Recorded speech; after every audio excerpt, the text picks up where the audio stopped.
Good day, gamers. This is Driss playing Shroud the Avatar, spiritual successor to Ultima Online. And before I get started, don't forget to subscribe. There should be a button somewhere at the bottom of the screen, and click on that. And of course, comment in the comment sections. And if you like what you're seeing, give me a thumbs up. So today's video was inspired by a comment on one of my videos from an Anthony Stickney, who writes, "Cool vids, man." So thank you for that. And he says, "Got any tips for a lowbie having a hard time building combat experience?" So I actually answered him, of course, but I thought that's an opportunity for a video right there. So here I am. We're going to talk about the combat experience pool and how to go about improving it and effectively using it as a tool to build up your character. So I'm going to go over this real quick. If you're unfamiliar with SOTA and how it operates here, we have basically two main trees.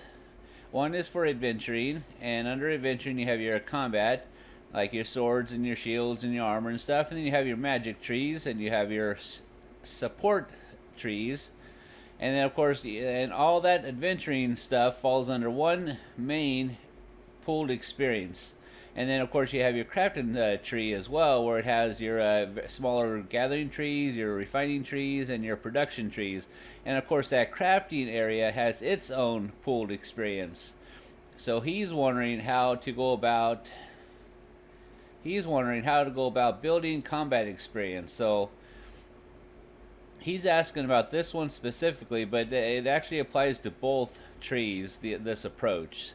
So the first step, my first rule of thumb when I'm approaching my combat experience, or any experience actually, is I want to have this pool constantly going up. Now at some point you will reach a level of the skills where that's not going to be possible, in which case if you want to move higher on those skills, you have to literally stop training everything, shut everything down, build up your pool until you have enough to get that skill where you need it. But up to a certain point, you want this pool to be constantly growing, and the key to make that happen is you never want to train more than maybe 2 or 3 things top at any given time. And the reason that is the way experience gets into this pool here is you're out performing an action, killing a creature, or in this case chopping down a tree or something, and that action and the end result of that action is a certain amount of experience will go into this pool. So you kill something and you get a certain amount of experience, say 500 experience or 5,000 experience or 1,000 experience goes into this pool for killing said creature. And the way you train the skill, right up here you have these little icons.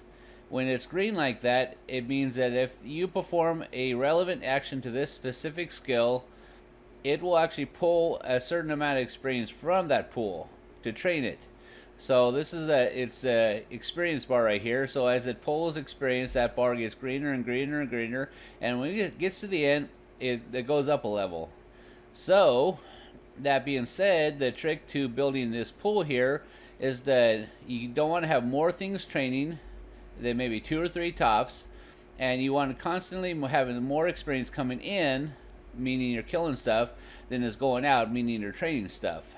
And so that's the trick. And I've found from levels 1 through 40, I can usually effectively level 3 different 3 or 4, maybe 4 tops. 4 is pushing it. I can keep 4 skills training from levels 1 through 40.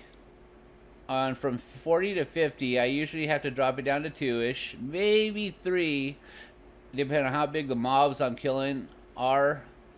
And from 50 onwards, 50 to 60 to 70, I'm maybe lucky to keep this going up if I'm only training 1 skill. And then from 60 to 70 onwards,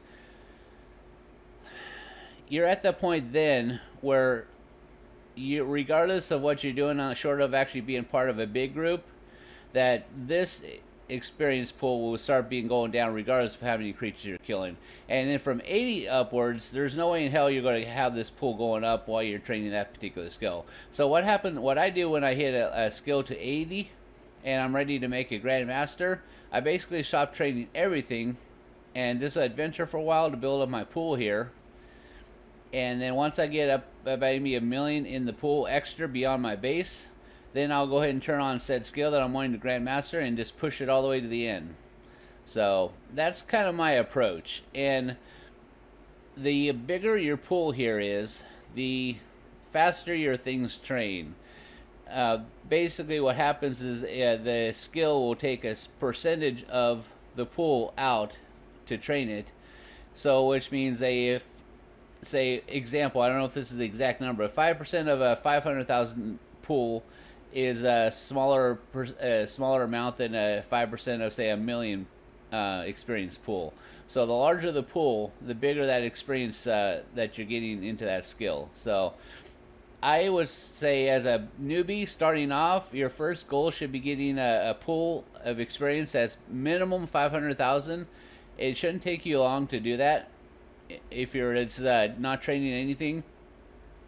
And then use that 500,000 as a base, and maybe build up another 200,000 beyond that 500,000, but never, ever drop below that 500,000 pool.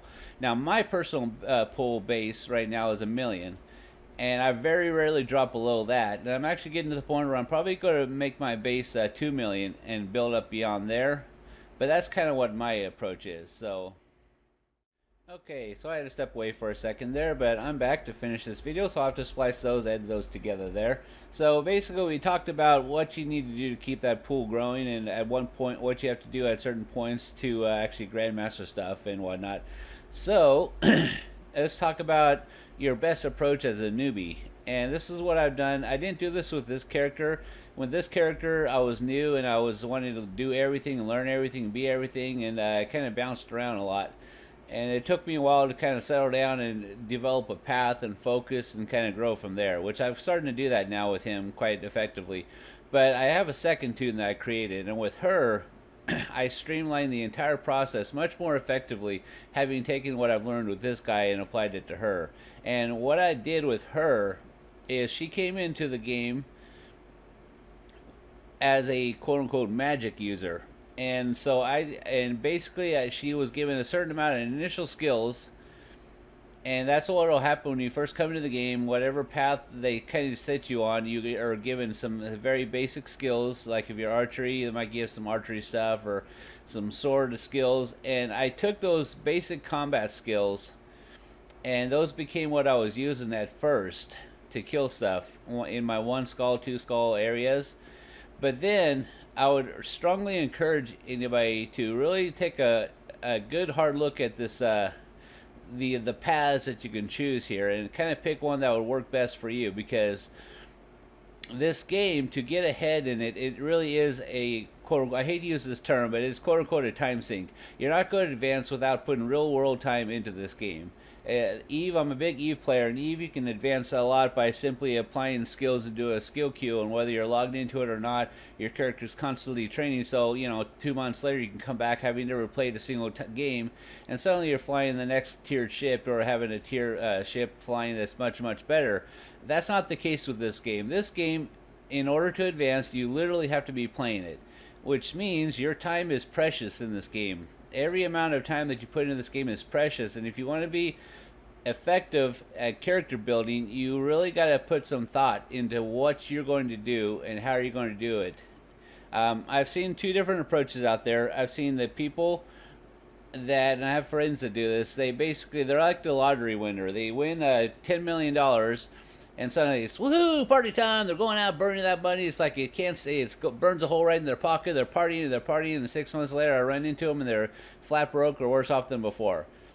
I've seen those kind of people in this game where they hardly ever get a pool experience bigger than 200,000, and the more pool they get in experience they get in their pool, suddenly it's all about going out and they got to train, turn a million things on, and their ultimate advancement is much, much slower than the other group of people who see this as a tool to be used to effectively build your character. This pool is a tool. And if when used properly and more effectively, this tool can be very powerful. So, as a new player, you want to take some time to really sit down and decide what you want to be, how you want to approach it. Do you want to focus on defensive, on the damage avoidance, or do you want to focus on resistance? Are you a magic user? Are you wearing light armor, heavy armor? And then what that allows you to do is, for example, in this case, I decided that archery is this person's best approach. So I basically dumped everything into my archery thing here. And so I've grandmastered a number of things here, and all this other stuff is, I don't think I have anything below, that's at 40 there.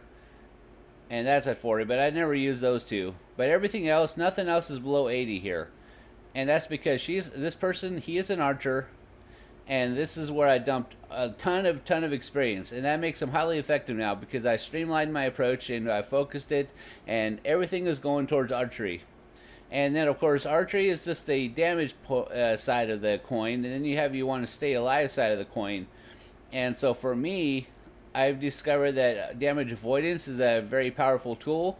So all of my skills for that are going into damage avoidance, which means this skill right here, which I got to build up some more. This skill right here, which I got to build up some more. This skill right here, which I got to build up some more. So, yeah, that's what you should do. You need to do as a newbie. You got to sit down, look at those skill trees, see where you want to go, and then build a plan from there. Identify maybe the top 10, 15 skills that you're going to want to train up, and then start with the first 2 or 3 and train those up to level 40. And then when those get to level 40, you go down the next 2 or 3 and train those up to level 40 and work your way through the list of skills that you've already determined that you're going to want to need, that are going to benefit you based upon what you're wanting to do. And when you get all of them up to level 40, you go back to the beginning of the list and bring 1 or 2 up to level 60.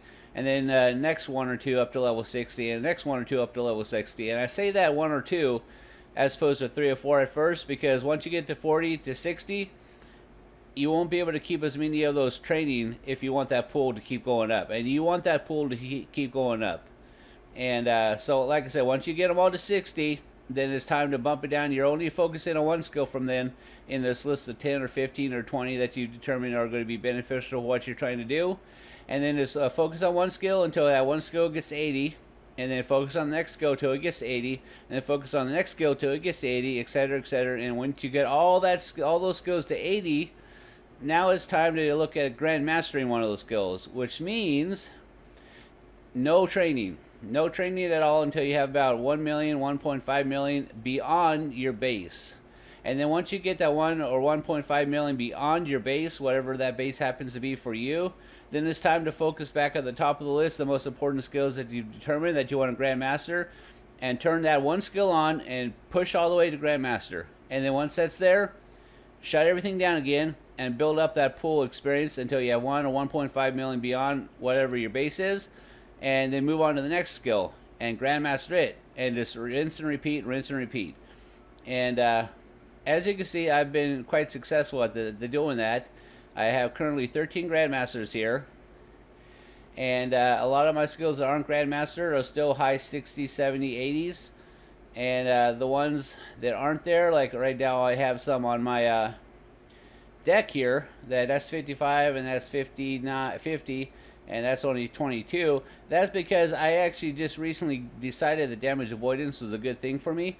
So I haven't had a chance to actually build these up to level 60, 70, 80 yet. But trust me, these are my main focus right here, because damage avoidance is my main focus. So until I get these to 60 or 70 or 80, I'm not doing nothing else. So I hope that was helpful for you. Give you an idea of how to keep yourself training and being effective at it, and using that pooled experience there as a tool that it is meant to be an effective at character development for you. So this was Stritz playing Shroud of the Avatar, Spiritual Successor Online.